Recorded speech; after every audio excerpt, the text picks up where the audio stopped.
established our initiative called Mind Next. In this new world, that we are all locked up, we are dependent on digital and virtual communication. The Mind Institute also decided to become a virtual institute alongside the summit itself, which is being done every Monday with thought leaders from all backgrounds, civil society, business leaders, professionals of all types, senior political leaders, and ministers. We have covered many fields, and today we come to an area which affects all of us, our lives and our futures. It gives a ray of hope for India to tap into its true potential to be the leader in the world in the area of skills, training, and most importantly, education. The only single tool that is available to any of us to make a permanent positive change in society is education. So I'm delighted that we have today with us our young, dynamic Minister for Education, Ramesh Nishank Pokhriyal जी, आपका बहुत बहुत स्वागत। और मेरे साथ को moderator हैं प्रमथ सिन्हा। प्रमथ सिन्हा आज एजुकेशन के भारतवर्ष के बहुत बड़े एक्सपर्ट हैं। ये आईएसबी के फाउंडिंग में इनका बहुत अच्छा रोल रहा है, वहां ये डीन भी रहे हैं। अशोका यूनिवर्सिटी फाउंडिंग में इनका बहुत बड़ा रोल रहा है, उसमें एक्टिव इनका रोल रहा है। और आजकल जो ये काम कर रहे हैं, ये और एजुकेशन को आगे कैसे ले जा सकते हैं for generations, how do we benefit not just today but in the future using technology, using digitisation, उसके ऊपर ये बहुत अच्छा काम कर रहे हैं। तो मैं पहले शुरू करूंगा मंत्री जी आपके साथ जी। आपका नाम के अंदर निशंक लगा है, आप ऑथर भी हैं, राइटर भी हैं। आपके नाम में ये निशंक कहां से लग गया और आपको किताबों का शौक कब से है, लिखने का शौक कब से है? लिखने का शौक तो बचपन से ही है और बचपन से ही मैं कविताएं लिखा करता था, क्योंकि पहाड़ आप तो जानते हैं, पहाड़ प्रकृति की गोद में स्वतः स्फूर्त रचनाएं आती ही आती हैं। केवल शब्दों का ही हम लोगों को उसमें ढालना पड़ता है, बाकी प्रकृति से बहुत कुछ मिलता है। जहाँ तक आपने कहा है कि निशंक ये कहाँ से आया, तो ये मेरी रचनाओं से ही पैदा हुआ है। और जब मेरी पहला 1983 में जो मैं पहला समर्पण जो कविता संग्रह था जिसमें देशभक्ति के गीत और रचनाएं थी, तो उसके बाद जो रचनाएं आई उन्होंने इलाहाबाद जो साहित्य सम्मेलन है उन्होंने निशंक जोड़ दिया रचनाओं के पीछे। निशंक माने जिसको कोई शंका नहीं, निशंक माने जिसमें दृढ़ता है, निशंक माने निसंकोच, निश्चयी, दृढ़ निश्चय। ये दृढ़ता दिखाई भी है। मैंने आपको पहले आपके प्रीवियस अवतार में भी देखा है। एज ए चीफ मिनिस्टर आपने बहुत अच्छे स्टेप्स लिए थे उत्तराखंड में। आपसे हमारी उस समय कई बार मुलाकात हुई, तो उसमें भी लगता था कि आप फॉरवर्ड लुकिंग एक सोचने वाले लीडर हैं। मैं आपको एक और सोशल इशू के बारे में बात करना चाहता हूं। आपकी 2 बेटियां हैं, आपने दोनों को इनकरेज किया है to follow their passion, to follow their dream, अपना अपना रास्ता बना रही हैं। आजकल हिंदुस्तान में बार बार यह सवाल उठता है कि हमारे सोसाइटी में बायस क्यों है, बेटियों के अगेंस्ट बायस क्या है और क्यों है। आप क्या मैसेज देना चाहेंगे उन पेरेंट्स को जिनकी बेटियां हैं, किस तरह हमें व्यवहार करना चाहिए अपने घर में बेटों के साथ और बेटियों के साथ, ताकि सोसाइटी पूरी डेवलप करे? सुनील जी, आपने प्रथम राज सिन्हा जी भी हैं और ये तो शिक्षा में लंबा अनुभव है जैसे आपने बताया, और जितना मैं जानता हूँ अभी तो बेटों से आगे हैं बेटियां। और उन्होंने बोल नहीं रहे, उन्होंने साबित किया है, हर जगह साबित किया है। बेटी कभी कमजोर नहीं रही है। जो नारी शक्ति है, मैं हमेशा इस बात का पक्षधर रहा हूं शुरू से कि नारी और पुरुष में समानता नहीं हो सकती है। जो लोग समानता के पक्षधर हैं, मैं हमेशा उनसे आग्रह करता रहा हूं। नारी मातृशक्ति है, उसमें संरक्षण की शक्ति है, उसकी हम बराबरी कर ही नहीं सकते। उसका जो जिस तरीके से उसमें ताकत है, जो क्षमता है, उसने हम भारत के लोगों ने उस शक्ति से जो सरस्वती माँ का है, धरती माँ का है, गंगा माँ का है, हमने हर उस चीज से जिसने हमको ताकत दी, सृजना दी, जीवन जीने की तमाम विधाएं दी, और लक्ष्मी को हमने माँ कहा है। हमारे इनको मानने के पीछे हमारा विचार है। केवल बोलना ही नहीं है, विचार और विचार उससे सृजित हुआ है। आपने जहां तक बेटियों की बात की है, मेरी 3 बेटियां हैं और मुझे गौरव महसूस होता है कि पहली बेटी मेरी उसने उच्च शिक्षा प्राप्त की, विदेश में भी पढ़ा, लेकिन वो कथक नृत्यांगना है, भारत की संस्कृति के प्रति पूरी समर्पित है और स्पर्श गंगा का एक अभियान चलाती है। और विभिन्न विधाओं में, वैसे तो मैनेजमेंट की है, लेकिन वो विभिन्न विधाओं में अभी वो फिल्म का निर्माण भी करती है और तमाम वो सांस्कृतिक और राष्ट्रीय चेतना, पर्यावरण के क्षेत्र में उसने अपने को समर्पित किया है। उसका अंतर्राष्ट्रीय स्तर पर अलग से एक फलक है जिसमें कई देशों के साथ अब वो मिलकर के भी काम कर रही है। दूसरी बेटी उसने MBBS किया और वो भी मॉरिशस चली गई थी, लेकिन उसके मन में आया कि मुझे देश ही आना चाहिए और फिर देश आना चाहिए तो देश के लिए आना चाहिए, और उसने सेना का कमीशन लिया और इस समय वो आर्मी में कैप्टन है और वो बहुत खुश है और उसको लगता है कि नहीं, उसके जीवन का कोई उसको मिशन मिल गया। और जो 83 से मेरी देशभक्ति की रचनाएं होती थी, उसने वो साकार किया है सेना में जाकर के। और तीसरी बेटी मेरी वो लॉयर है और उसने MET से टॉप किया है और इस समय वो हाई कोर्ट, सुप्रीम कोर्ट में प्रैक्टिस कर रही है और वो एक कुछ जीवंत विषयों पर भी बहुत अच्छा लिखती है। तो मैं तो सब अभिभावकों को यही कहना चाहूंगा कि आखिर बेटा और बेटी का अंतर का मतलब क्या, मैं आज तक नहीं समझ पाया। मैं तो अध्यापक भी रहा हूं और मुझे लगता है कि मोदी जी ने इस बात को, जो बेटी बचाओ बेटी पढ़ाओ वाला अभियान लिया, और इस समय जब आपने बेटियों की बात की, तो जब मैं देश के सभी, चाहे IIT संस्थानों में जाता हूं, IIM में जाता हूं, देश के तमाम विश्वविद्यालयों के दीक्षांत समारोह में जाता हूं, तो मुझे ये कहते हुए गर्व महसूस होता है कि आज GR में भी छात्रों से आगे छात्राएं हैं पूरे देश के अंदर। और इतना ही नहीं, तो जब मैं गोल्ड मेडल देता हूं तो 50% से ऊपर अकेली छात्राएं होती हैं और कहीं तो 70-75% तक है। और अभी जब मैं अपने IITs का देख रहा था, तो जहां मेरे IITs में छात्राएं 2017-18 में केवल 1700 के करीब थी, इस समय 3500 से भी अधिक छात्राएं हैं। और IIT की बात कर रहा हूं मैं, और हर क्षेत्र में मेरी बालिकाओं ने हमारा माथा ऊंचा किया। यदि मैं उनको देश के अंदर वो कहां कहां क्या क्या कर रही हैं, तो आपको भी गर्व से महसूस होगा। और जो लोग लड़का लड़की में भेद करते हैं, वो ये महसूस करेंगे कि लड़कियां, जो बेटियां हैं, वो किस सीमा तक की प्रखर, मुखर और पुरुषार्थ से युक्त है। बिल्कुल ठीक। सो मेरी भी एक बेटी है, जिससे मैं आपसे पूरा सहमत हूँ। ये ज्यादा सियानी है पुरुषों से। स्त्री आजकल अपने आप को दिखा रही हैं कि फॉरवर्ड लुकिंग भी है, मेहनत भी करती हैं, और यूनिवर्सिटीज में हमने देखा है।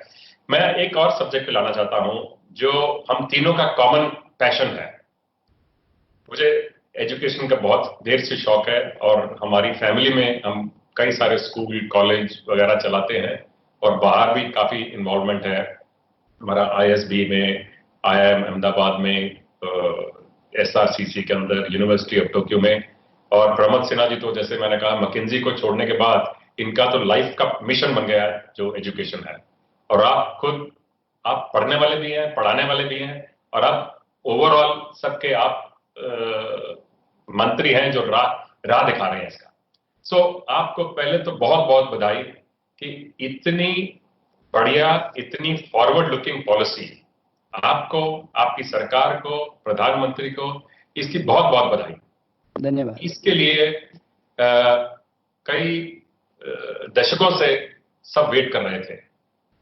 अब पॉलिसी आ गई है, अब सवाल यह है व्हाट नेक्स्ट, इसको आगे कैसे बढ़ाएं, क्योंकि इसमें सेंट्रल गवर्नमेंट को, स्टेट गवर्नमेंट और इंस्टीट्यूशंस को, टीचर्स को, रेगुलेटर्स को, सबको हमें इकट्ठा एक तरफ बांधना है।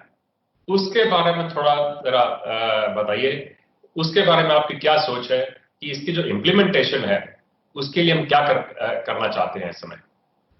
सुनील जी, पहले तो मैं ये कहना चाहता हूं कि ये जो नई शिक्षा नीति आई है, ये पूरी दुनिया में शायद ही किसी नीति पर इतना व्यापक विमर्श और परामर्श हुआ होगा। यदि मैं संक्षिप्त में ये कहूं कि मैंने पीछे के एक साल में जिस तरीके से 33 करोड़ हमारी जो जनसंख्या है, छात्रों की संख्या, वो अमेरिका की जनसंख्या से भी ज्यादा है। तो इन 33 करोड़ छात्र छात्राओं के अभिभावकों से सीधा संवाद, 1000 से भी अधिक विश्वविद्यालयों के कुलपतियों से सीधा संवाद, 45,000 से भी अधिक डिग्री कॉलेज के प्रिंसिपल से सीधा संवाद, 1,09,00,000 से भी अधिक अध्यापकों से सीधा संवाद, शिक्षकों से, शिक्षाविदों से, विशेषज्ञों से, वैज्ञानिकों से, 2.5 लाख ग्राम समितियों से। क्या चाहते हैं गांव के लोग, वो बताएं, क्या कैसी शिक्षा चाहिए उनको गांव की, उनसे सुझाव, जनप्रतिनिधियों से, जितने स्टेट वाइज जितने एमपीज हैं, सुबह 10 बजे से लेकर के और शाम की 6-7 बजे तक व्यापक परामर्श सभी देश के शिक्षा मंत्रियों से, सभी देश के मुख्यमंत्रियों से, और उसके बाद भी उसको पब्लिक डोमेन में डाला। आज देश का कोई व्यक्ति ये नहीं कह सकता कि मुझे तो पता ही नहीं था।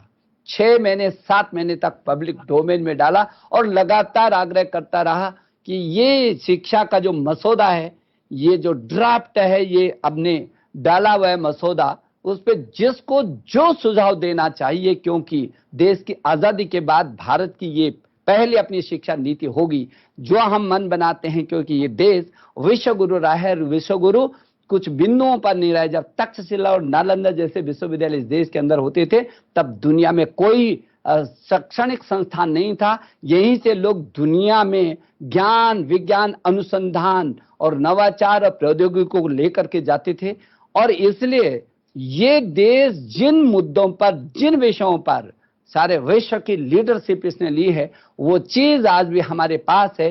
तमाम सैकड़ों वर्षों की गुलामी की झंझावातों ने, थपेड़ों ने भले ही हमको हमारी जड़ों से अलग किया होगा, लेकिन उनमें ताकत है। और इसलिए हमने इस शिक्षा को कहा कहां कहां क्या क्या बात कर सकते हैं, सभी हितधारकों से बात की, और पब्लिक डोमेन में डालने के बाद लगभग 2 लाख से भी, 2.25 लाख से भी अधिक सुझाव आए।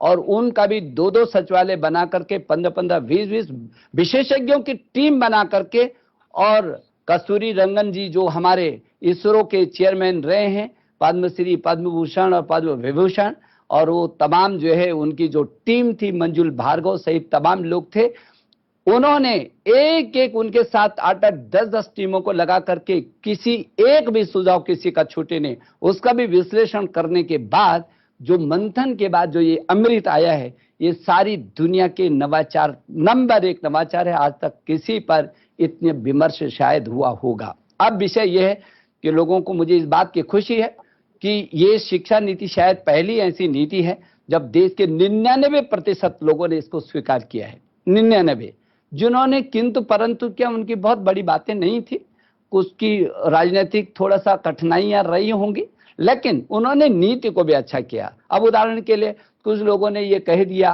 कि भाषा की बात कह दी। अब वो जब हमने समझा तो वो उन्होंने को लगा कि हाँ, हम तो, कौन राज्य ऐसा होगा जो अपनी मातृभाषा को नहीं पढ़ाना चाहता? कौन राज्य हो सकता है? ये भारत की जो 22 संविधान में हमारी भारतीय 22 भाषाएं हैं हमारे, उन 22 भाषाओं की सशक्तता की कौन बात नहीं करना चाहेगा? अपने को कौन कमजोर करना चाहेगा? और वो भी कक्षा 5 तक। और उन लोगों को भी ये समझ में आना चाहिए कि दुनिया के शीर्षतम देश, जो विकसित देश हैं, यदि उनको आप देखेंगे, चाहे अमेरिका हो, फ्रांस हो, और चाहे वो जापान हो, और चाहे वो इजराइल, तमाम, चाहे चीन हो, तमाम वो श्रेष्ठ देश जिन्होंने अपने को स्थापित किया है, उन्होंने अपनी मातृभाषा में ही अध्ययन को करवाया है। और मातृभाषा का मतलब यह 5वीं तक है। कोई भी विषय और भी ले सकता है, कोई उसका साथ, कोई भाषा तो किसी पर हमने थोपी ही नहीं, कोई किसी पर भाषा किसी पर थोपी नहीं जाएगी। अब आपने ये जो कहा है, क्योंकि इतनी खूबसूरत जो हमारी शिक्षा नीति आई है, इसके क्रियान्वयन का भी हमने बिल्कुल रास्ता बनाया हुआ है। ऐसा नहीं कि पहले नीति बना देंगे और उसके बाद नीति बनने के बाद फिर 2 साल 4 साल तक जो है फिर उसको कैसे क्रियान्वित करना है। नहीं, हम नीति के साथ साथ उसका रास्ता भी बनाते हुए चले गए हैं। मुझे भरोसा है कि मोदी जी, क्योंकि अभी उन्होंने जब चर्चा की थी, मोदी जी ने, हमारे प्रधानमंत्री जी ने जब देश के सभी विश्वविद्यालयों के कुलपतियों को और शिक्षाविदों को संबोधित किया था, तो उनकी ओर से मैं समझता हूं इस शिक्षा नीति का एक एक शब्द मेरे प्रधानमंत्री जी से होकर के गुजरा है। वो कितने संवेदनशील हैं, आप समझ सकते हैं। 1 बार, 2 बार, 3 बार, 4 बार, 3 घंटे तक उन्होंने कहा एक एक विषय मेरे सामने रखो, और उसके बाद 4 बार उन्होंने इस नीति को एक एक शब्द सा वो किया। उसके बाद ये आई, और कल भी उन्होंने, परसों कहा है कि हम में राजनीतिक इच्छा शक्ति है, इसको क्रियान्वित करने के लिए मैं चट्टान की तरह आप सब लोगों के साथ हूं। हम हर हालत में इसको क्रियान्वित करेंगे और जल्दी कराएंगे। Over to you Pramod. नहीं सर, बहुत अच्छा लगा आपसे फिर मिलकर। जब आप शुरू में ऑफिस में आए थे, आपको याद होगा, मैं आपसे मिलने आया था। जी। लेकिन अगर मैं 1-2 निजी बात बोलूं, क्योंकि सुनील जी ने उसे शुरू की, मेरी भी 3 बहनें हैं और मैं बिहार से हूं। तो जब मैं बड़ा हो रहा था तो सब कुछ यही बात हो रही थी कि इनकी शादी कब होगी, कैसे होगी। लेकिन मेरे पिता बहुत दूरदर्शी थे और उन्होंने मेरी बहनों को खूब पढ़ाया लिखाया, और मेरी पहली बहन बिहार की पहली पुलिस ऑफिसर बनी, IPS ऑफिसर। तो आप जब अपनी बातें कर रहे थे, आपकी तो परिवार बहुविषयक बनी हुई है पहले से ही। सब लोगों ने इतने अच्छे काम किए हैं। एक और छोटी सी चीजों में जिससे मैं जुड़ा हुआ सर आपसे, मेरी जो परिवार में 4 जनरेशन से लोग हिंदी के लेखक रहे हैं। तो मैं बिहार से एक हिंदी की पत्रिका निकालता हूं जिसका नाम है नई धारा, और वो 70 साल से अनवरत प्रकाशित हो रही है। लेकिन ये मेरा हमेशा से ये एक तरह से रिग्रेट रहा है सर, कि मैं भी जब बच्चा था तो अंग्रेजी स्कूल में गया, और हिंदी के परिवार से आते हुए, और भोजपुरी मेरी मातृभाषा, लेकिन मुझे अंग्रेजी में पढ़ाई करनी पड़ी। तो ठीक है, उसका फायदा भी मिला है, लेकिन ऐसा लगता है कि कुछ अपने भाषा में भी पढ़ना चाहिए था मुझे। तो बहुत ही अच्छा लगा देखकर जो आपने भाषा पर जो आपने एम्फेसिस डाला है, और मैं बिल्कुल मानता हूं कि केवल स्कूल में ही क्यों, उच्च शिक्षा में भी भाषा में पढ़ाई होनी चाहिए। सर, मैं ये जानना चाह रहा था आपसे कि ये तो बहुत ही एक तरह से ये क्रांतिकारी है जो आपने कर दिया है इस राष्ट्रीय शिक्षा नीति में। और सुनील और हम जानते हैं कि ये सारी जो चीजें हैं वो बिल्कुल जरूरी है हमारे देश के लिए, अगर आत्मनिर्भर होना है। लेकिन अगर मैं आज एक कुलपति हूं सर, या अगर मैं प्राचार्य हूं किसी महाविद्यालय का, तो मुझे आज क्या करना चाहिए? आप क्या कहेंगे? मैं इंतजार करूं कि मुझे कुछ निर्देश दिए जाएंगे, या मैं इन जो नीति में जो बातें कही गई हैं उस पर मैं काम करना शुरू कर दूं? आप क्या निर्देश देंगे मुझे इस वक्त? मुझे लगता है कि जो काम जिस सीमा तक शुरू हो सकते हैं वो हर हालत में शुरू कर देने चाहिए, और वो शुरू हैं। उदाहरण के लिए हम अनुसंधान में जब हम अपनी समीक्षा करते हैं कि विश्व फलक पर प्रतिस्पर्धा पर हम क्यूएस रैंकिंग में या टाइम्स रैंकिंग में कहाँ कमी आ रही है, तो लगता है कि कहीं ना कहीं हम अनुसंधान में अभी हमारा ध्यान नहीं था। इसलिए इस नई शिक्षा नीति में हम एनआरएफ को लेके आए हैं, नेशनल रिसर्च फाउंडेशन अलग से लेके आए हैं। लेकिन लेके तो अब आए, जब तक वो काम करता उससे पहले हम स्पार्क चलाते हैं। दुनिया के 127 शीर्ष विश्वविद्यालयों के साथ हम पारस्परिक अनुसंधान कर रहे हैं, इनको तेजी से बढ़ाना चाहिए। हम स्ट्राइड अंतर विषय शोधों को कर रहे हैं, ये अंतर विषय शोधों को और तेजी से ऑलरेडी चल रहे हैं। इम्प्रिंट है, इम्प्रेट है, इम्प्रिंट है, इम्प्रेस है, और हमारे स्टार्स है जो वैज्ञानिक क्षेत्र में हम कर रहे हैं। तो हमारा जो शोध और अनुसंधान, हमने ज्ञान में बाहर की फैकल्टी को यहां लाने की बात की, लेकिन अब ज्ञान प्लस हमारी फैकल्टी भी विदेशों में जाएगी। तो जो हम यहां पर कर रहे हैं वो तेजी से हमको करना है। हम लोग प्रौद्योगिकी क्षेत्र में बहुत आगे हैं। हम लोगों ने जो कर सकते हैं अपने फलक को बढ़ाने की जरूरत है। अभी भी हम कहीं कमजोर नहीं है। उदाहरण के लिए जैसे अभी आपने कहा कि पारस्परिक हम लोग क्या मिलकर के कर सकते हैं, हम लोग अभी भी कर रहे हैं।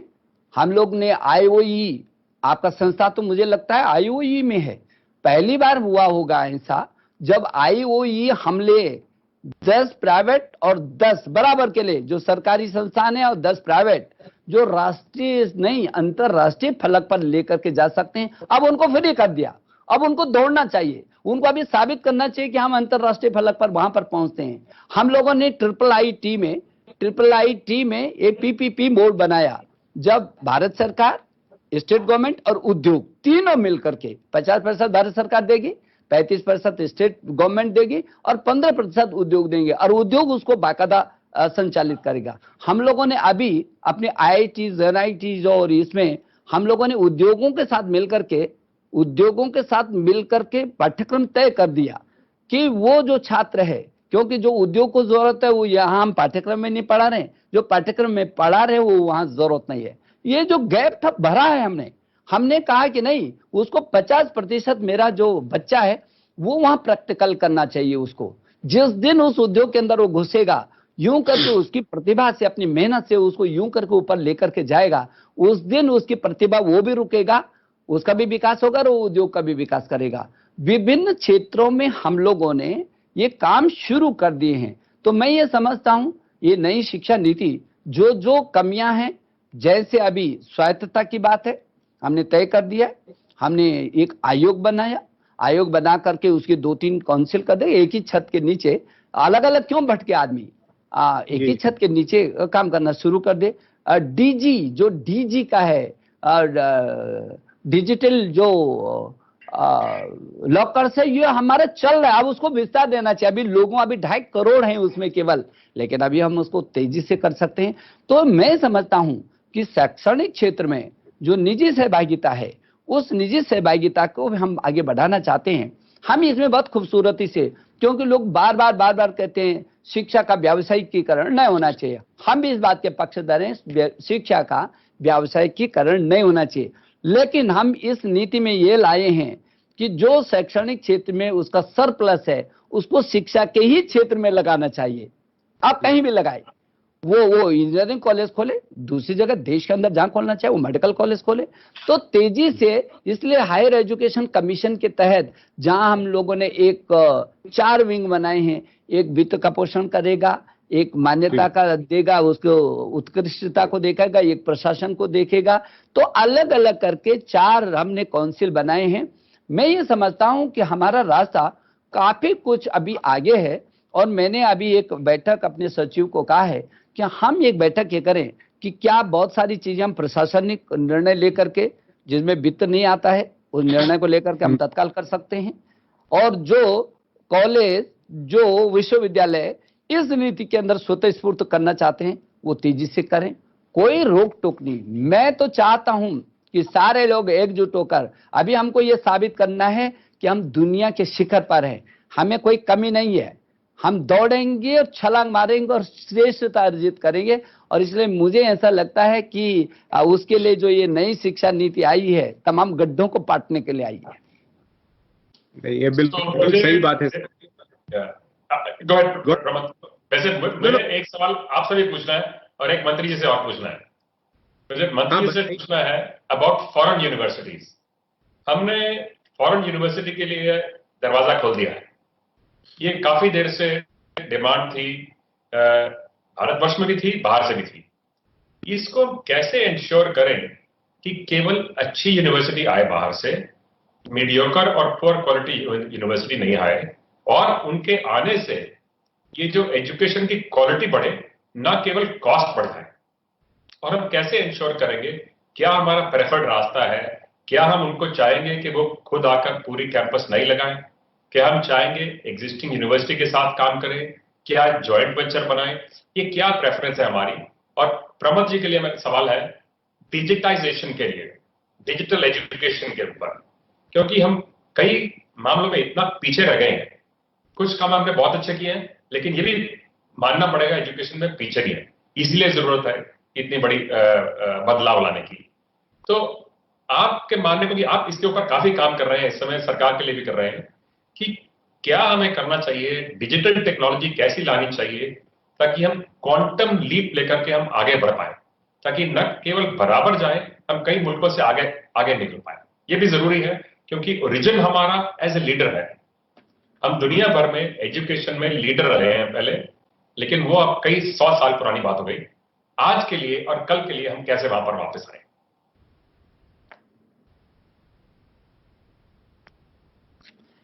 रमेश, आपने दो बातें कही हैं कि आखिर कैसे करके, तो उसके लिए हम लोग बैठे हुए हैं इधर। और मैंने कहा कि मैं निशंक हूं, तो पहले तो आप उस शंका को दूर कर दीजिए।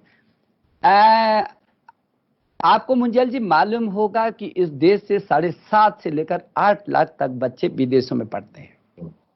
मेरे देश की प्रतिभा और पैसा दोनों बाहर चला गया। पैसा भी चला गया और जो वहां गया फिर लौटकर नहीं आया। वो अपने भविष्य को वहीं संवारने के लिए, चाहे वो छोटा जो भी कर रहा है, लेकिन वहीं वो उसकी प्रतिभा उन देशों को विकसित करने में लग रही है। हमारे इसलिए सबसे बड़ी चुनौती है। यदि आप देखेंगे तो मुझे लगता है, मैंने व्यवस्थित आंकड़ा तो नहीं, लेकिन जितना मुझे लगता है कि 1 लाख से 1.5 लाख करोड़ रुपया ये हिंदुस्तान का प्रतिवर्ष ये बाहर जा रहा है। छोटी राशि है क्या? कितनी बड़ी राशि है, 1 लाख 1.5 लाख करोड़। और फिर पैसा भी चला जाए और मेरी प्रतिभा भी चली जाए, लौट के न आए, जो प्रतिशत निकलता है। और इसलिए जो हम लोगों ने अभी किया है, हमने जो विदेशी विश्वविद्यालयों को यहाँ आमंत्रित करने की बात की है, उसके पीछे 2 भाव है। नंबर 1 कि यदि पहले तो हम बच्चों को ये समझाने में सफल होंगे कि हम सक्षम हैं, आप पहला काम तो हमारा ये है, हम बताएंगे कि उसको जिस काम के लिए वो विदेश में पढ़ना चाहता था, आज मेरे हिंदुस्तान में उसको दूंगा मैं, और परिवेश बनाया। और मैं साबित भी करूंगा कि नहीं, हम समर्थ हैं और समर्थन बनेंगे। यदि कोई कमी होगी, खाई होगी, तो उसको भी पाटेंगे। लेकिन ये जो विश्वविद्यालय बाहर से आएंगे, ये भिन्न भिन्न एक बार बैठ करके या हमारी शर्तों पर आएंगे, हम उनकी शर्तों पर नहीं आएंगे लाएंगे, या हमारी शर्तों पर हम किस तरीके से वो जो चाहे पाठ्यक्रम में हिस्सेदारी करेंगे। हम खुला मैदान ऐसे नहीं छोड़ेंगे हिंदुस्तान को। हिंदुस्तान के साथ मिल करके क्या क्या चीजें होंगी और किस तरीके से होगा, इस पर एक व्यापक चर्चा करेंगे।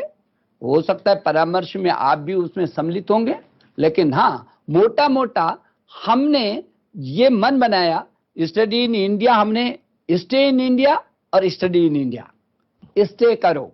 अब हम समर्थ हो गए, बाहर जाने की जरूरत नहीं है। स्टडी इन इंडिया, बाहर के लोग आओ इधर, हम कुछ देने की ताकत रखते हैं आपको। हमारे पास बहुत कुछ चीजें ऐसी जो हम दे सकते हैं। और अभी क्योंकि सिन्हा जी जहां से आते हैं और इन्होंने जिस बात को कहा है, परिस्थितियां थी, देखिए उस पर पीछे नहीं जाना चाहता हूं। देश की 200 सैकड़ों वर्षों की गुलामी ने जो मन मस्तिष्क हम लोगों के बदले, वो जल्दी भी इतना जल्दी चेंज थोड़े होंगे। उसके लिए थोड़ा सा ताकत भी चाहिए, मन भी चाहिए, इच्छा शक्ति भी चाहिए, लेकिन करेंगे। मेरे देश के प्रधानमंत्री में इच्छा शक्ति है और धन भी चाहिए, उसकी और धन भी चाहिए। उसकी हाँ नहीं, पहले कैसे होगी, देखिए, पहले तो इच्छा शक्ति ही चाहिए मुंजियाल जी। जी, धन तो पीछे से अपने आप आता है जी। ये सिन्हा जी जानते होंगे कि जिस दिन इन्होंने विश्वविद्यालय स्थापित किया होगा उस दिन उनके पास इतना पैसा नहीं रहा होगा, लेकिन आज इन्होंने विस्तार कितना कर दिया है। पीछे से मंशा ठीक थी, दृष्टि ठीक है, इच्छा शक्ति है, सब कुछ रास्ते निकलते हैं। पहले इच्छा शक्ति है, और इच्छा शक्ति यदि है तो सब रास्ते निकल जाएंगे। अभी मैंने कहा ना कि जिस दिन हम अपने छात्रों को यहाँ रोकना शुरू कर देंगे तो 1 लाख से 1.5 लाख करोड़ तो वही बच रहा है। और हम शोध और अनुसंधान में वैसे भी आज दुनिया के साथ हम शोध और अनुसंधान कर रहे हैं, और हम कहीं पीछे नहीं है। हमारी शिक्षा भी पीछे नहीं है। यदि हमारी शिक्षा पीछे होती तो चाहे गूगल है, चाहे तमाम देश दुनिया की शीर्षस्थ जिस कंपनी के सीईओ कौन है आप तो जानते हैं ना, आप ही के जितने भी बड़े बड़े कंपनियां हैं, और कहां से पढ़ के गए। जब मैं अपने आईआईटी को कहता हूं पुराने छात्रों का जरा मुझे सूची दीजिए, तो चाहे आईआईटी खड़गपुर हो, आईआईटी मुंबई हो, आईआईटी दिल्ली हो, आईआईटी कानपुर हो, आईआईटी हमारा चेन्नई हो, यहाँ इन आईआईटी से निकलने वाले पूरी दुनिया में छाए हुए हैं। कहां से निकले? हमने निकाले हैं। यदि अमेरिका के पास प्रतिभा थी तो हमारे सीईओ क्यों हैं अधिक कंपनियों पर छाए हुए? का मतलब हमारी प्रतिभा है, हमारी शिक्षा भी है। हम लोगों ने अपने को दीनहीन बनाया हुआ था, नहीं नहीं कुछ नहीं है, बाहर जाएंगे पता नहीं क्या जाएंगे। हम फिर नई इच्छा शक्ति के साथ साबित करेंगे बाहर जाने की जरूरत नहीं है। हिंदुस्तान में सब कुछ मिलेगा जिसके लिए आप बाहर जा रहे हैं, और मुझे भरोसा है। आपने दूसरा जो अभी डिजिटल की आप बात कर रहे थे, सिन्हा जी का जो सुझाव होगा, लेकिन आपको इस बात की भी खुशी होगी सुनील जी कि अचानक 33 करोड़ छात्र छात्राएं घर पर बैठ गए, और ऐसी परिस्थितियां हो गई कि कोई बाहर भी नहीं निकल सकता। एक युवा, एक छात्र, एक बच्चा जिसके अंदर ऊर्जा बाहर जो है, वो तो 2 घंटा नहीं बैठ सकता। 2 दिन की तो बात छोड़ दीजिए, फिर 2 सप्ताह 2 महीने की तो कल्पना बहुत दूर की बात है। लेकिन मुझे इस बात का संतोष है कि हमने इन 33 करोड़ छात्र छात्राओं को, इन अभिभावकों को लगा होगा कि वो उसका बच्चा घर पर भी रह करके पढ़ सकता है। अभिभावक और अध्यापक दोनों ने मिलकर इस बच्चे को पकड़ा है, इस बच्चे को सजोने की कोशिश की। हाँ, अभी हम उन बच्चों तक नहीं पहुंचे। अब वो लोग इसकी तो टिप्पणी करते हैं, नहीं नहीं वो नीचे का, ये टिप्पणी नहीं करते हैं कि अचानक कुछ था ही नहीं और हमने 60-70% तक बच्चों को पकड़ा। अब जो शेष है, हम स्वयं प्रभा, ई पाठशाला, दीक्षा, इसके माध्यम से अब तेजी, और एनडीएल, इसके माध्यम से हम तेजी से आगे जाएंगे। हमको मालूम है कि अभी हम अंतिम छोर के बच्चे तक नहीं पहुंच पाए, जिसके पास स्मार्ट टेलीफोन नहीं होगा, जिसके पास नेट की सुविधा नहीं होगी। हमारा टारगेट वो बच्चा है, और उसके लिए हमने अभी तय कर दिया कि स्वयं प्रभा के 32-34 चैनल हमारे शुरू हो गए, जो 24 घंटे चलेंगे। दूरदर्शन DTH पर चलेंगे, हमारे टाटा स्काई पर चलेंगे, तमाम चैनलों पर चल करके पूरी ताकत के साथ हम उस बच्चे तक पहुंचने, चाहे सामुदायिक रेडियो के माध्यम से करेंगे, लेकिन हमारा जो टारगेट है, हमारा लक्ष्य, और रात दिन जिस पे काम कर रहे हैं, उस बच्चे तक पहुंचने के लिए हम इस समय काम कर रहे हैं। और इसलिए जो हमारे देश के प्रधानमंत्री जी ने अपने पीछे के दिनों में देखा होगा, जब आत्मनिर्भर भारत के लिए 20 लाख करोड़ का पैकेज किया था, तो उसमें PM ई-विद्या के तहत 1 नेशन 1 डिजिटल प्लेटफॉर्म और 1 क्लास 1 चैनल, ये दोनों में हम लोग लेकर के आए हैं। तो अब हम 1 क्लास 1 चैनल और 1 नेशन 1 डिजिटल प्लेटफॉर्म, उसको हम बहुत तेजी से आगे बढ़ा रहे हैं, रात दिन काम कर रहे हैं, और मुझे भरोसा है कि हम उस लक्ष्य को भी प्राप्त करेंगे। जी प्रमथ, आप बताइए, डिजिटल एजुकेशन जहां हम आज हैं, हम कहां जा सकते हैं? नहीं, मंत्री जी ने जो कहा वो बिल्कुल सही है। मैं उसको और थोड़ा सा उसमें और ऊर्जा डालूंगा कि जो हमारा चैलेंज है इस देश में, राष्ट्रीय नीति में भी कहा गया है, जैसे हायर एजुकेशन में, कि हम अभी हमारी GER करीब 27% है, उसको हम 50% तक ले जाएंगे 2035 तक। इसका मतलब होगा कि करीब हम 3.5 करोड़ बच्चे केवल उच्च शिक्षा में उनकी बढ़ोतरी होगी। मानव जाति के इतिहास में आज तक कभी भी इतने लोगों को इतने जल्दी और इस स्तर पर शिक्षा कभी प्रदान नहीं किया गया। तो ये जो चैलेंज है वो एक काफी बृहंगम चैलेंज है, और इसके लिए जो करंट मॉडल्स हैं कि क्लासरूम बनाए, शिक्षा लाए, एक शिक्षक को ले आए, अध्यापक को ले आए, वो हमें एक सीमित जगह तक, स्तर तक ले जाएगा। मेरा मानना है कि डिजिटल के बिना हम इसे को कर ही नहीं पाएंगे, और आई थिंक जो बिल्डिंग ब्लॉक्स हैं वो ऑलरेडी आ गए हैं। Multiple entry exit, credit bank, online education. But मेरा ये सुझाव है, और मैं आगे भी मंत्री जी से जरूर बात होगी इस पे, कि हमें अब ये सोचना चाहिए ये शिक्षा नीति के आगे कि कुछ हम ऑनलाइन यूनिवर्सिटीज बना सकते हैं कि नहीं। अभी हम एग्जिस्टिंग यूनिवर्सिटीज और विश्वविद्यालयों को बोल रहे हैं कि अगर आपकी रैंकिंग अच्छी है एनआईआरएफ में तो आप डिग्रीज ऑफर कर सकते हैं। लेकिन मुझे लगता है कि जो अभी के जो विश्वविद्यालय हैं उनको ये करने में थोड़ी सी झिझक होगी, क्योंकि वो अपना भी कोर्सेज चला रहे हैं और उनको ऑनलाइन भी करना है। सचमुच हम क्रांतिकारी काम कर सकते हैं अगर हम एक सर्वश्रेष्ठ ऑनलाइन यूनिवर्सिटी बनाएं, और वो रियली डेमोक्रेटाइजेशन होगा सर शिक्षा का। मैं केवल एक लास्ट बात ये कहूंगा, ज्यादा समय नहीं लेते हुए, कि अगर आज के दिन में हम नालंदा या तक्षशिला बनाते तो मेरा मानना है कि हम उसे ऑनलाइन बनाते।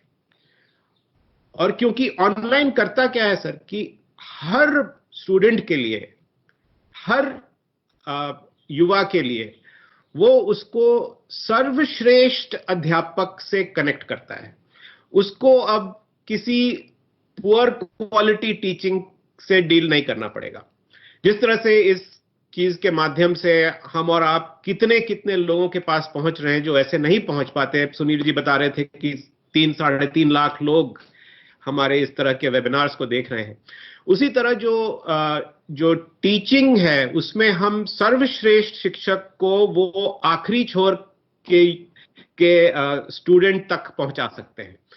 और ये बड़ा एक्साइटिंग है सर, जिसमें हम भारत बिल्कुल आगे निकल जाएगा और देशों के माध्यम से। किसी देश ने और किसी सरकार ने ये अभी तक नहीं किया है, और ये हमारे लिए एक बहुत बड़ी अपॉर्चुनिटी है। तो मैं मानता हूं कि ये होके रहेगा। मैं जानता हूं आप और माननीय प्रधानमंत्री के नेतृत्व में इच्छा शक्ति तो बिल्कुल है, और ये हो सकता है। तो मैं ये आशा करता हूं कि अगले कुछ सालों में ऐसा कुछ भारत से बन के निकलेगा जो कल का नालंदा और तक्षशिला बन के निकलेगा। मैं आपको लाना चाहता हूं जी करंट सिचुएशन के ऊपर। आप इसके ऊपर कोई टिप्पणी करना चाहते हैं? हाँ, पहले तो मैं ये कहना चाहता हूँ सिद्धार्थ जी को इस बात के लिए खुशी होगी कि जो उनके मन में ये विचार आया है, हम लोगों ने 100 विश्वविद्यालय ऑनलाइन जो टॉप 1000 में जो टॉप 100 विश्वविद्यालय नैक के और एनआईआरएफ के तहत जो टॉप 100 विश्वविद्यालय हैं उनको ऑनलाइन शिक्षा के लिए ओके कर दिया है। और शायद दुनिया का ये पहला ऐसा देश होगा जिसमें 100 विश्वविद्यालय ऑनलाइन चलाएंगे। अभी भी इग्नू में दूरस्थ शिक्षा में दुनिया का हमारे पास सबसे बड़ा विश्वविद्यालय है, और ये एनआईओएस जो स्कूली शिक्षा में दुनिया का सबसे बड़ा स्कूली तंत्र है। हम इसको और तेजी से मजबूत करेंगे। ये बात सही है, आपने कहा है सिन्हा जी कि जब तक हम इसका सहारा नहीं लेंगे तब तक हम उस लक्ष्य को प्राप्त नहीं कर सकते। लेकिन हमने जैसे अभी यूजीसी ने गाइडलाइन तैयार की है कि हमने 20% से बढ़ा करके जो ऑनलाइन 40% कर दिया है, तो हम 40% ऑनलाइन करेंगे, 60% हम करेंगे। इन दोनों को मिला करके करेंगे। लेकिन जो हमारे 100 विश्वविद्यालय होंगे वो शिखर पर होंगे और उनका लगातार मूल्यांकन भी होगा, तो हम बहुत जल्दी अपने लक्ष्य को प्राप्त करेंगे। जी मुंजाल जी। जो मैं बात करना चाहता हूं, जो करंट सिचुएशन है आपने पॉलिसी में भी कहा कि एजुकेशन इंस्टीट्यूशंस को इंडिपेंडेंस देना चाहिए। परसों प्रधानमंत्री जी अपनी स्पीच में कह रहे थे ऑटोनॉमी हम देंगे, ऑटोनॉमी होनी चाहिए सब इंस्टीट्यूशन के पास। मैं आपको करंट सिचुएशन बताता हूं। मैं 2-3-4 इंस्टीट्यूशन के बोर्ड पे हूं। दिल्ली यूनिवर्सिटी के अंदर अगर प्रिंसिपल आपका रिटायर हो जाए या छोड़ जाए तो आपके 1 साल से ऊपर लगता है केवल उनकी इंटरव्यू बोर्ड की मीटिंग बुलाने के लिए।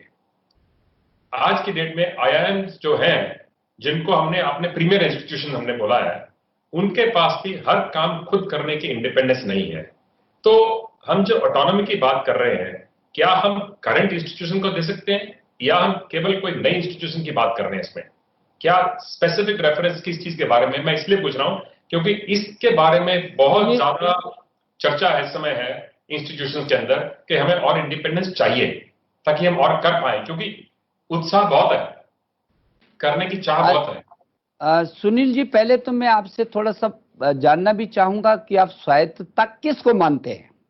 नंबर 1, अंततोगत तो स्वायत्तता इस देश के लिए होगी ना, लेकिन इस देश से भिन्न यदि आप काम कर रहे हैं या आप उन नियमों को जो इस देश को एक तंत्र में जोड़ता है, इस देश की नीति नियमों को एक एकता के रूप में लाता है, यदि उसको कहीं खंडित करते हैं तो उसको स्वायत्तता बोलेंगे। नंबर 1, तो वो स्वायत्तता नहीं हो सकती है। स्वायत्तता अपने स्तर को बढ़ा करके जितना कर सकते हैं, अपने आईएम की बात की, आईएम मेरे पूरे स्वायत्त हैं, वो अपना निर्णय लेते हैं। आप किसी एक आईएम का बताइए कि किसी आईएम ने कोई निर्णय लिया हो और हम कहते हैं गलत है। यदि टिप्पणी की होगी तो हाँ, उनके और उन्नयन के लिए की होगी कि नहीं ये भी जुड़ना चाहिए, आपका ये भी होना चाहिए, और यदि गलत होगा तो उसको रोकेंगे भी, क्योंकि ये अनुरूप नहीं है। अब उदाहरण के लिए कोई आईएम यदि 6 महीने की डिग्री देने लग जाएगा या 3 महीने की डिग्री, वो मैं स्वायत्त हूं इसलिए मैं तो 1 महीने में 1 डिग्री दूंगा, तो क्या आपको स्वीकार होगा? इसलिए स्वायत्तता उस सीमा तक है, अभी भी स्वायत्तता है।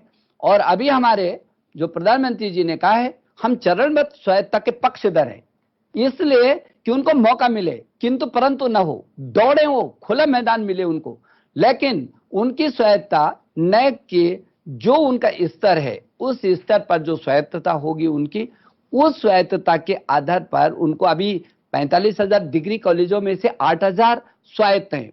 अब हम चरणबद्ध तरीके से ए प्लस, जैसे बी को ए में लाएंगे, ए को ए प्लस में ले जाएंगे, ए प्लस को ए प्लस प्लस में ले जाएंगे, वैसे वैसे उनको स्वायत्तता भी मिलती चली जाएगी। लेकिन मैं इस बात का पक्षधर हूं और मेरे प्रधानमंत्री जी हमेशा ही कहते हैं स्वायत्तता होनी चाहिए, और मैं स्वयं इसका पक्षधर हूं कि निश्चित रूप में स्वायत्तता होनी चाहिए, लेकिन उसके उन मानकों को हर कीमत पर उसको देश के परिप्रेक्ष्य में, एकता के परिप्रेक्ष्य में, इस देश की प्रखरता के परिप्रेक्ष्य में और अंतर्राष्ट्रीय फलकों तक जाने के रास्ते के परिप्रेक्ष्य में उसको कहीं ना कहीं अनुशासित स्वतःस्फूर्त होना चाहिए।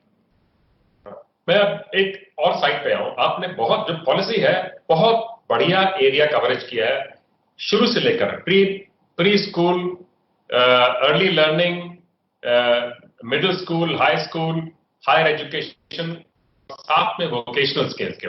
आपने कहा है कि 2025 तक 50% बच्चों के पास वोकेशनल स्किल्स की कैपेबिलिटी होनी चाहिए, जो कि हमारे यहाँ बहुत देर से मिसिंग है। और सबसे बड़ी कमजोरी हमारी यही है कि हम स्किल कैसे इंक्रीज करें ताकि जो ओवरऑल जो एफिशिएंसी है एग्रीकल्चर में, इंडस्ट्री में, सर्विसेज में, वो कैसे बढ़े। तो 2025 तो 5 साल दूर है केवल। इसके बारे में बताइए कि क्या प्लान है हमारा कि 5 साल में हम आधी पॉपुलेशन को, स्टूडेंट पॉपुलेशन को वोकेशनल स्किल्स तक कैसे पहुंचाएंगे, कौन सी इंस्टीट्यूशन हम यूज करेंगे, कौन सा रेगुलेशन यूज करेंगे हम, क्योंकि ये बहुत जरूरी है हमारे लिए कि हम इस डायरेक्शन में जाएं। देखिए, अभी आपने इस शिक्षा नीति में जैसे आप कह रहे हैं कि नीचे से लाए, तो हमने उसको जड़ से ही पकड़ना शुरू किया है। ये कक्षा 6 से ही हम वोकेशनल स्ट्रीम करके लेकर के आ रहे हैं। हमने शैक्षणिकता को और हमने व्यावसायिक शिक्षा को और शिक्षणिक तमाम गतिविधियों को एक साथ जोड़ा है। और जो ये ला रहे हैं हम वोकेशनल स्ट्रीम ला रहे हैं, ये इंटर्नशिप के साथ ला रहे हैं। ये केवल कागजी ज्ञान नहीं होगा, किताबों को नहीं पढ़ाया जाएगा, बल्कि वो प्रैक्टिकल करेगा। जब 6वीं से वो प्रैक्टिकल करना शुरू कर देगा तो स्कूली शिक्षा तक 12वीं तक जाते जाते वो अपने क्षेत्र का योद्धा बन करके जाएगा। वो सप्ताह में कुछ दिन ऐसे होंगे जब बस्ते के बिना जाएगा, गांव में जाएगा, इधर जाएगा, प्रैक्टिकल करेगा। जिस कृषि की बात करें, उद्यानिकी की बात करें, तकनीकी की बात करें, जल संसाधनों की बात करें, वन संसाधनों की बात करें, जो जो उसके क्षेत्र में दिख रहा है, जिसमें उसकी रुचि है, उसको और तेजी से आगे बढ़ाने की हम लोग कोशिश कर रहे हैं। इसलिए आपने देखा होगा कि शायद हम दुनिया में पहला देश होंगे जो कृत्रिम बुद्धिमत्ता स्कूली शिक्षा से शुरू कर रहे हैं। अब ये जो आर्टिफिशियल इंटेलिजेंस शुरू से जब स्कूली शिक्षा से करेंगे और इन दोनों का समन्वय करेंगे, तो एक तो ये शुरू करेंगे, फिर जो हमने अभी आपने देखा होगा कि जो हमारे इंजीनियरिंग क्षेत्र में रहने वाले, हमने युक्ति 2 किया। अभी हमने उनके जो जितने भी हमारे युवाओं के जो आइडियाज हैं, उनको एक ऐसा प्लेटफॉर्म दे रहे हैं। हम लोग एक ऐसा प्लेटफॉर्म देंगे कि सारे लोग विजिट करेंगे, आप भी जाएंगे। युक्ति 1 तो हमने जितने IIT ने, हमारे IIIT ने, आईसर ने जो कोविड के समय जो अनुसंधान किए, वो युक्ति पोर्टल युक्ति 1 में आपको मिलेगा। वो भी अद्भुत अनुसंधान हुए हैं इस बीच देश के। जब हमारे देश के प्रधानमंत्री ने युवाओं से कहा कि इस चुनौती भरे समय में आप क्या कर सकते हैं, क्या इनको अवसरों में तब्दील कर सकते हैं, तो मुझे कहते हुए बहुत खुशी है कि मेरे देश के IITs ने, मेरे बच्चे, मेरे छात्र, मेरे अध्यापक, ये जब लोग घरों में रहे होंगे तो अपनी प्रयोगशालाओं में तमाम अनुसंधान हुए, और ऐसे अनुसंधान हुए जो कुछ चीजें देश को पहली बार मिली और जो उत्पादित भी होना शुरू हो गई है। तो मुझे लगता है कि जो युक्ति 2 है उसमें सब लोगों के आइडियाज आएंगे, और वो यदि 6 करोड़ यहाँ पर लघु उद्योग हैं, लगभग यदि सभी उद्योगों को जोड़ दें, यदि मेरा एक छात्र एक लघु उद्योग में भी जाकर के उसकी काया पलटेगा और अपना आइडियाज देगा, तो 6 करोड़ बच्चे कहीं ना कहीं न केवल स्थापित होंगे, उस यूनिट को भी खड़ा करेंगे और अपने साथ एक को और भी लाएंगे। इसलिए जो शिक्षा का आमूलचूल परिवर्तन है, जो हम लोगों ने नीचे से ही उसकी इच्छा पर, प्रवृत्ति पर, स्थानीय उस पर, जैसे अभी मैंने कहा कि उद्योगों के साथ मिलकर के हम पाठ्यक्रम तय कर रहे हैं। जो जिस क्षेत्र का बच्चा है उस क्षेत्र के साथ उसको मिल करके, ताकि वो इंटर्नशिप करके अपने में देखे, करे, बढ़े और उसको एक नई दिशा मिले। तो मुझे लगता है कि ये बहुत तेजी से एक ऐसा माहौल बन रहा है।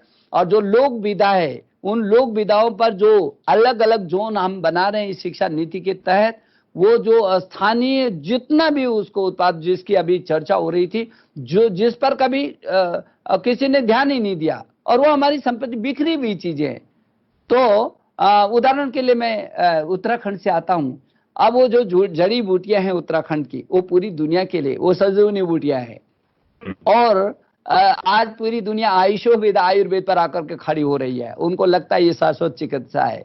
अब उस पर अनुसंधान नहीं हुआ। यदि उस पर उन चीजों पर और आगे बढ़कर के अनुसंधान होता, उनका उत्पादन होता, उनका दोहन होता, तो ये जो छोटी छोटी चीजें जो भारत के प्रधानमंत्री जी ने आत्मनिर्भर भारत की बात की, इन गांवों के आधार पर उन्हीं चीजों को उठाते हुए इस युवा के साथ, इस छात्र के साथ, इस शोध छात्र के साथ जोड़ करके ये आत्मनिर्भर भारत बनेगा, ताकि जो हमारी $5 ट्रिलियन की आर्थिकी का हमारा टारगेट है, वो ये जो नई शिक्षा नीति, ये नए भारत के निर्माण की आधारशिला बनेगी।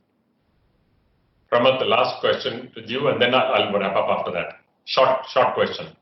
शॉर्ट क्वेश्चन सर ये था आपसे कि आज के माहौल में काफी सारे विश्वविद्यालय और महाविद्यालय में ये चर्चा बनी हुई है, और स्कूलों में भी चर्चा बनी हुई है कि क्या शिक्षा मंत्रालय से, आपकी ओर से या UGC की ओर से कोई निर्देश आएगा कि हम कब कैंपस खोलें, ना खोलें, कब तक बंद रखें, ऐसा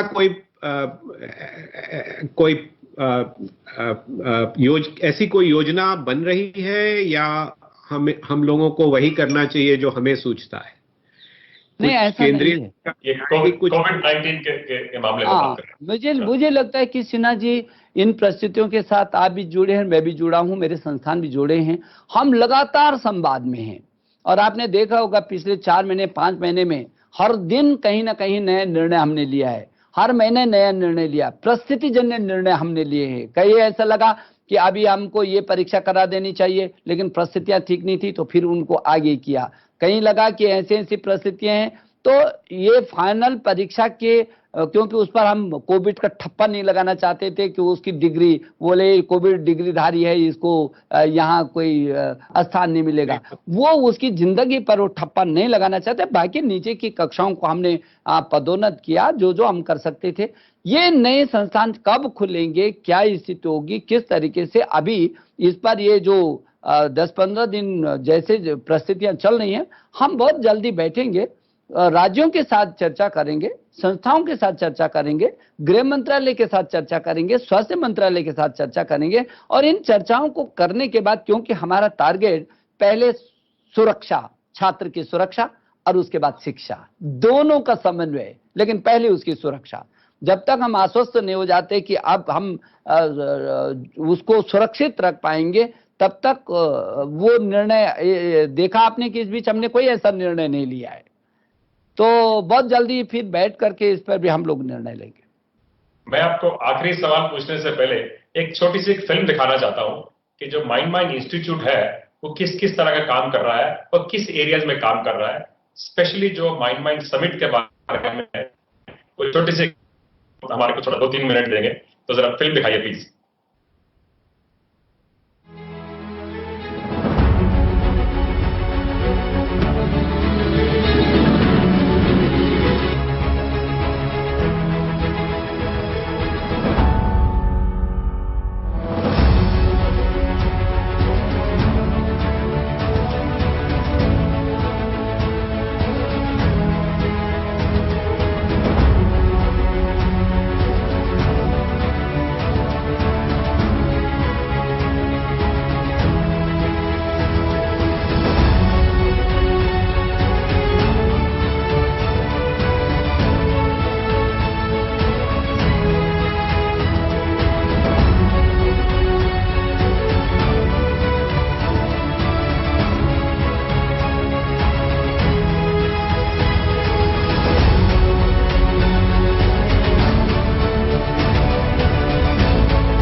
ये जर्नी रही है जी पिछले कुछ वर्षों में, जो अलग अलग जो पहलू हैं इंडिया के, इंडियंस के, इंडियन इकोनॉमी के और इंडिया ग्लोबल रिलेशन के, इसके ऊपर काफी सोच विचार किया गया है, काफी policy papers, white paper develop किए गए हैं और काफी सरकार को, पॉलिसी मेकर्स को, लीडर्स को इनकी प्रेजेंटेशन की गई है। उम्मीद है कि हम आपके साथ मिल करके ये जो सपना है सबका कि भारत को हम जहां ले जाना चाहते हैं वो हम in reality with deliberate planned action हम आगे ले जाएं। तो एक आपने बहुत बढ़िया एरिया और कवर किया है कि आर्ट्स, कल्चर, जो कि आज तक साइडलाइन में माने जाते थे, इस तरह की एक्टिविटीज को आपने एजुकेशन के अंदर आपने उनको फुल क्रेडिट दिया है। क्या आप मानते हैं कि हमें इस तरह की फैकल्टी भी अवेलेबल हो पाएगी जो इसको उतना ही अहमियत दे पाए कि इनको हम मेन स्ट्रीम एजुकेशन के अंदर ला पाएंगे? हाँ, निश्चित रूप में। जिस आर्ट और कल्चर की आप बात कर रहे हैं वो तो इस देश का प्राण है, हमने ही पूरी दुनिया में उसको बांटा है, तो वो तो उसकी लीडरशिप तो पूरी दुनिया स्वीकार करती है और निश्चित रूप में हम उसको और गहराई से सींचेंगे और उसको ज्ञान, विज्ञान, अनुसंधान और नवाचार के साथ पूरी दुनिया में उसकी खुशबू बिखेरेंगे। और जो हमारी लक्ष्य है कि हम भारत को ज्ञान की महाशक्ति, ज्ञान आधारित महाशक्ति बनाने का जो हमारा टारगेट है, निश्चित रूप में उसको हम पूरा करेंगे। और इस शिक्षा नीति में भी आपने देखा होगा कि लोकल विशेषज्ञ उसमें रहेंगे। जब भी हम अध्यापक को करेंगे, उसका इंटरव्यू करेंगे, तो उसको जो लोकल उसकी विशेषज्ञता होगी वो भी उसमें समाहित होगी। तो बहुत बहुत धन्यवाद। बहुत लोगों के सवाल आए हैं, कुछ सवाल तो मैंने आपसे कर लिए हैं, लेकिन बहुत सारे और सवाल भी लोगों के भी आ रहे हैं। जैसे लोग देखते जा रहे हैं, सुनते जा रहे हैं और सवाल करते जा रहे हैं। लेकिन आज के शो पे आने के लिए और ओपनली हमारे साथ इसके बारे में बात करने के लिए बहुत बहुत धन्यवाद। ये हमारा सबका मानना है कि we are at the edge of a cusp of big dramatic and positive change that is possible. लेकिन इसकी पॉसिबिलिटी के साथ जो जुड़ा है वो है इम्प्लीमेंटेशन, जिसमें central government, state government, individual institutions, public, private, जितने इसके साथ जुड़े हैं, स्टूडेंट्स, फैकल्टी, टीचर्स, रिसर्चर्स, जो इंडस्ट्री हायर करती है, इन सब का ये समूह इकट्ठा मिलेगा तब ये पॉसिबिलिटी है। इसलिए आपको, आपकी सरकार को और जितने लोग इसके साथ मिले हैं, जैसे प्रमोद राज सिन्हा जी बहुत इन्वॉल्व है, इनकी तरह बहुत अच्छे अच्छे इनिशिएटिव्स हिंदुस्तान में चल रहे हैं, लेकिन वो छोटे छोटे इंडिविजुअल इनिशिएटिव्स हैं, इनको कैसे, इन आइलैंड्स ऑफ एक्सीलेंस को कैसे बढ़ाएं और सारे भारतवर्ष को कैसे आगे ले जाएं, ये हम सब के लिए इस समय बहुत बड़ा क्वेश्चन है, बहुत बड़ा चैलेंज है। और उम्मीद है कि हम सब इसके ऊपर पूरे आएंगे और जहां हम ले जाना चाहते हैं भारतवर्ष को और भारतीयता को, हम वहां तक पहुंच पाएंगे in the not too distant future. जैसा आपने कहा, कुछ चीजें हमने शुरू कर दी हैं, ये अच्छी बात है। अगर आप अभी से लोगों को बोलें कि हमने अनाउंसमेंट किया है, इसको यूज कीजिए, आप शुरू कीजिए काम, तो उससे भी थोड़ा सा मोमेंटम और बढ़ेगा। और स्टेट गवर्नमेंट्स को भी एडिशनल साथ में जैसे जोड़ें, तो ये एक पूरा भारतवर्ष का एक मिशन चल पड़ेगा जो हमें फॉरवर्ड मूवमेंट और परमानेंट पॉजिटिव चेंज जो ला सकता है। सो आपका बहुत बहुत धन्यवाद। आपको फिर एक बार शुभकामनाएं और बहुत बहुत बधाई। I hope and wish this the golden future that we have talked of for many years in India will be caused by, to no insignificant extent, with this dramatic change in education, skills and vocations and training that we are now talking about. Thank you all very much, and we hope you will join another session of the Mind Institute. बहुत बहुत धन्यवाद। बहुत धन्यवाद।